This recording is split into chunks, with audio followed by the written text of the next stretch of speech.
Voyons maintenant où se trouvent les instructions d'emballage.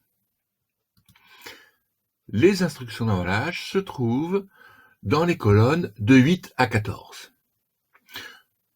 S'il s'agit d'un emballage standard, ça sera les colonnes 8 et 9. S'il s'agit d'un GRV, c'est-à-dire grand récipient vrac, ça sera dans les colonnes 10 et 11. Et les colonnes suivantes pour les citernes mobiles et conteneurs pour vrac. N'oublions pas qu'une citerne est avant tout un emballage, pas forcément un conteneur. D'ailleurs, toutes les citernes ne sont pas des conteneurs. Alors, pour le numéro ONU 1208, l'hexane, pour un emballage standard, quelle est la méthode d'emballage? Eh bien, c'est la méthode d'emballage P001. Où se trouve-t-elle? Au chapitre 4.1.4, comme c'est indiqué en haut de colonne. Alors, ce chapitre 4.1.4, il va vous falloir prendre votre volume 1, c'est juste pour voir si vous suiviez, votre volume 1 et votre partie 4, voilà, 1, 2, 3, 4. Et là, vous allez trouver la méthode d'emballage P001. Vous allez pouvoir constater que si vous chargez dans une caisse en carton, pour de gros emballage 1, vous aurez le droit à 75 kg net.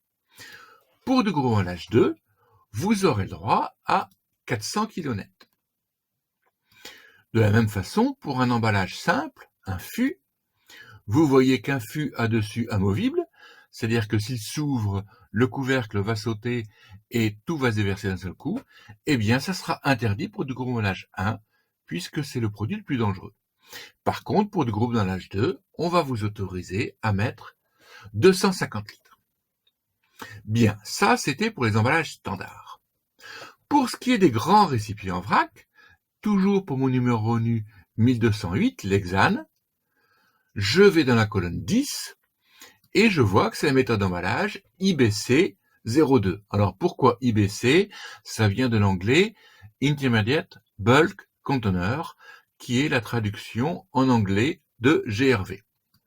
Et là, vous allez chercher la méthode d'emballage IBC 02. Elle se situe bien entendu dans la partie 4. Voilà, vous êtes au chapitre 4.1.4 et voici votre méthode d'emballage IBC 02. Voilà, plus d'excuses pour ne pas avoir le bon emballage.